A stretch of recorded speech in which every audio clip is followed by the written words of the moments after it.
Hello friends, आप सबों का आज की क्लास में स्वागत है। और आज की क्लास में हम लोग 11th क्लास की जो 5th पोएम है फादर टू सन, इस पोएम को पढ़ेंगे। और इस पोएम को जो लिखा गया है वो एक लेडी पोइट है, और उस लेडी पोइट का नाम है एलिजाबेथ जेनिंग्स, जिनका लाइफ स्पैन यानी जीवन काल 1926 से लेकर के 2001 तक रहा। इट मीन्स वो 75 वर्ष तक जीवित रहीं। उनका जीवन काल 1926 से लेकर के 2001 तक। तो आइए पोएम को शुरू करते हैं। पोएम को शुरू करने से पहले अगर आपने मेरे इस चैनल को सब्सक्राइब नहीं किया है तो चैनल को सब्सक्राइब करें और इसी तरह की और भी वीडियोस का आप लाभ लेते रहें। तो आइए देर ना करते हुए शुरू करते हैं। फर्स्ट लाइन है इस पोएम की, आई do not understand this child. देखिए यहाँ पर जो फिगर आप देख पा रहे हैं और यहाँ पर जो लाइन्स है, ये लाइन का अर्थ है आई do not understand this child. इसमें एक फादर जो है वो अपने सन को लेकर के कुछ बातें कह रहे हैं। इसमें एक फादर और एक सन के बीच में जो रिलेशनशिप होता है, उस रिलेशनशिप को ये बताने का प्रयास किए हैं। किस तरीके से एक फादर जब अपने सन से दूर हो जाता है और एक सन जब अपने फादर से दूर हो जाते हैं तो कैसे वो फील करते हैं, क्या फीलिंग उनके मन में आता है, उन चीज़ों को वे बताने का इस पोएम के माध्यम से प्रयास कर रहे हैं। तो पोएट बताती है फादर टू सन में, आई do not understand this child. यहाँ पर आई जो वर्ड आया है, ये जो आई वर्ड आप देख पा रहे हैं, ये आई वर्ड हमारा स्पीकर है। और स्पीकर कौन है? तो स्पीकर फादर है। ठीक है, तो फादर नहीं समझ पाते हैं अपने बच्चे को, इसलिए वो कहते हैं I do not understand this child though we have lived together now. यद्यपि हम लोग क्या है, एक साथ रहे थे, मैं अपने बच्चे को नहीं समझ पाता हूँ, हालांकि हम लोग दोनों एक साथ रहे थे। In the same house for years, एक ही घर में कई वर्षों तक हम लोग दोनों साथ में रहे, लेकिन मैं उसको समझ नहीं पाया हूँ, अपने बच्चे को समझ नहीं पाया हूँ। I know nothing of him, मैं उसके बारे में कुछ नहीं जानता हूँ। So try to build up a relationship from how he was when small. इसलिए मैं क्या प्रयास करता हूँ, एक रिलेशनशिप बनाने का प्रयास करता हूँ, एक रिश्ता बनाने का प्रयास करता हूँ। किसके साथ? अपने बच्चे के साथ। एक जो पिता और पुत्र के बीच जो एक फ्रेंडशिप वाली जो रिश्ता होती है, जो रिलेशन होता है, उसको वो डेवलप करने का प्रयास करते हैं। व्हेन ही वॉज स्मॉल, और ये कब करना चाह रहे थे वो? जब वो बच्चा छोटा था। येट हैव आई किल्ड, और क्या मैं उस चीज़ को अब भूल गया? यानी उस चीज़ को जो फादर हैं अब इस चीज़ को भूल जाते हैं, किल कर देते हैं, यानी अपने माइंड से हटा देते हैं, क्योंकि अब ये दोनों अलग अलग हो गए हैं। फ्रेंड्स, आइए देखते हैं, ये फर्स्ट स्टैंजा था। अगले स्टैंजा की ओर आते हैं। अगले स्टैंजा में हम लोग ये देखेंगे कि पोएट क्या कहना चाहते हैं।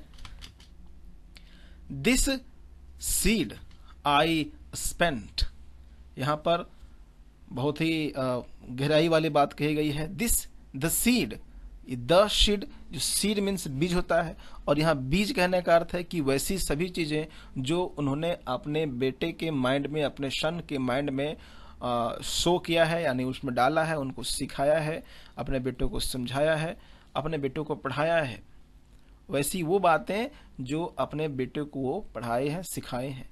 यानी जो मैटर, जो नॉलेज जो उनको दिया गया है, उन बच्चे को दिया गया है, उसको सीड कहा गया है। द सीड आई स्पेंट और sown it where the land is his and none of mine. कहते हैं कि जो मैंने वो बीज बोया है, जो मैंने उसको पढ़ाया सिखाया है, वो लैंड इज हिज, वो उसका अपना है। वो जो चीज़ें उसको सिखाई गई है वो चीज़ें उसकी थी, मेरा अपना नहीं था। We speak like a strangers, हम लोग किसकी तरह बोलते हैं? स्ट्रेंजर्स की तरह बातें करते हैं। यानी फादर और जो सन है वो दोनों एक दूसरे के साथ में एकदम स्ट्रेंजर की तरह बात करते हैं।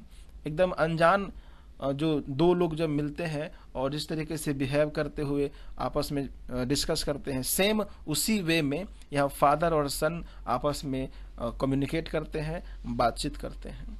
There is no shine of understanding in the air.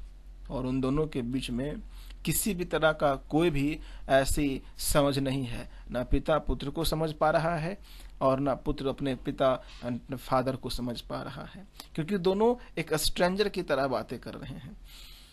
The child is built to my design, yet what he loves I can not share.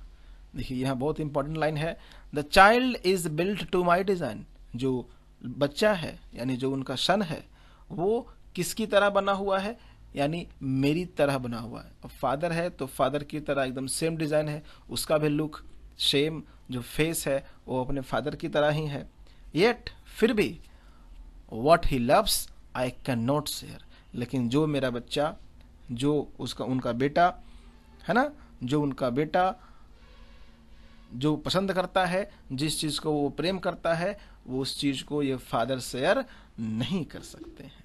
तो ये सेकंड स्टैंजा आपने देखा। हम लोग आते हैं थर्ड स्टैंजा की, और थर्ड स्टैंजा में हम लोग देखते हैं साइलेंस सराउंड्स अस। साइलेंस सराउंड्स अस यानी इन पिता और पुत्र यानी फादर एंड सन के जो बीच में दोनों साथ में है, लेकिन फिर भी वहां पर शांति है, साइलेंस है। There is no any sound, there is no any communication, there is no any dialogue between this father and the son. I would have him prodigal, returning to his father's house. I would have him prodigal. मैं उसे ऐसे ही जाने दिया। बेटा जो था, सन जो था, वो बहुत अधिक खर्चीला था। यहाँ वर्ड जो प्रोडिगल है, ये वर्ड प्रोडिगल का मीनिंग आपको समझना होगा। प्रोडिगल का अर्थ होता है कि कुछ ऐसे बच्चे या ऐसे व्यक्ति जो अधिक खर्च करते हैं।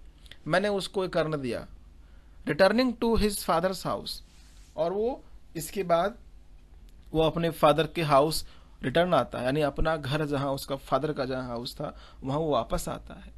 द होम ही न्यू, जिस घर को वे जानते थे। Rather than see him make and move his world, और वो जानते थे, और उसके अलावे क्या है, rather than see him make and move his world. ऐसा नहीं चाहते थे उसके फादर कि उसका बेटा अपनी दुनिया बना ले, अपनी दुनिया में जाके घूमे, अपनी दुनिया अपने हिसाब से चलना शुरू कर दे। ऐसा फादर वो नहीं चाहते थे। I would forgive him too, मैं उसे यह माफ भी कर दूंगा। Seeping from sorrow a new love, मैं उसको माफ कर दूंगा। सेपिंग फ्रॉम सॉरो, दुख जो भी मन में इनके आया, जो भी ये जो ग्रीफ है, जो सैडनेस वाला फीलिंग है, जो फील किया, उसको वो माफ कर देंगे, उसको वो छोड़ देंगे, और एक न्यू काइंड ऑफ लव जो है वो अपने अंदर में डेवलप करेंगे। ये थर्ड स्टैंजा था। हम लोग नेक्स्ट स्टैंजा की तरफ आएंगे। चलिए आइए देखते हैं नेक्स्ट स्टैंजा में।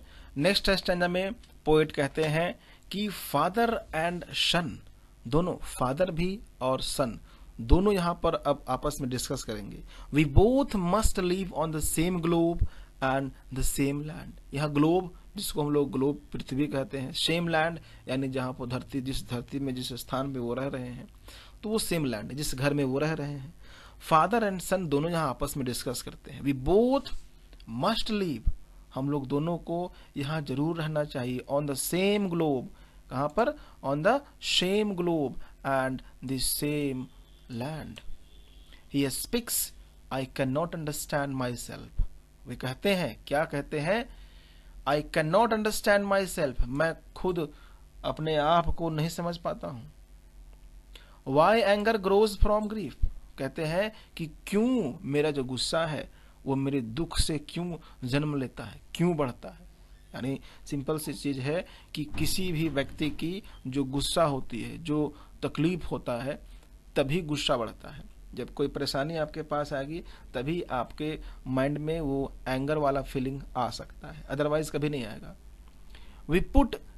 We each put out an empty hand, we each put out an empty hand longing for something to forgive. We each, यहां देखिएगा ये बहुत इंपॉर्टेंट लाइन है। वी ईच यानी ये दोनों, फादर एंड सन दोनों आपस में अपने अपने हाथ जो है उनके खाली हैं, दोनों उनके हाथ खाली हैं। We each put out an empty hand, क्योंकि दोनों अलग, दोनों के विचार अलग हैं। जब फादर की फीलिंग थी अपने सन के साथ डायलॉग करने की, कन्वर्सेशन करने की, बातचीत करने की, उस समय सन के पास टाइम नहीं था, सन उनके साथ नहीं था। और जब सन इस चीज को फीलिंग किया कि नहीं, मैंने भी फादर को बहुत मिस किया है, अपने पापा को बहुत मिस किया है, तो उस टाइम उनके पापा उनके साथ नहीं है। तो ये दोनों ने अपने जो लोन लाइनेस है, अपने अकेलापन है, उसको बहुत फील किया है, उसको महसूस किया है। और दोनों अपने, यहाँ वही लिखते हैं, we each put out an empty hand, हम लोग दोनों एक एक खाली हाथ आगे बढ़ाते हैं, रखते हैं।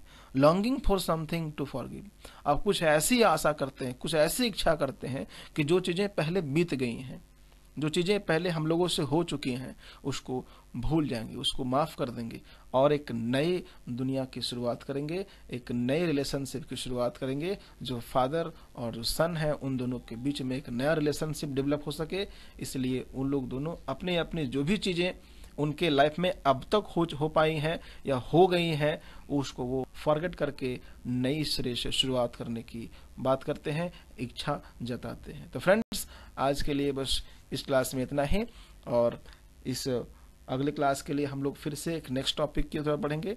तब तक के लिए धन्यवाद।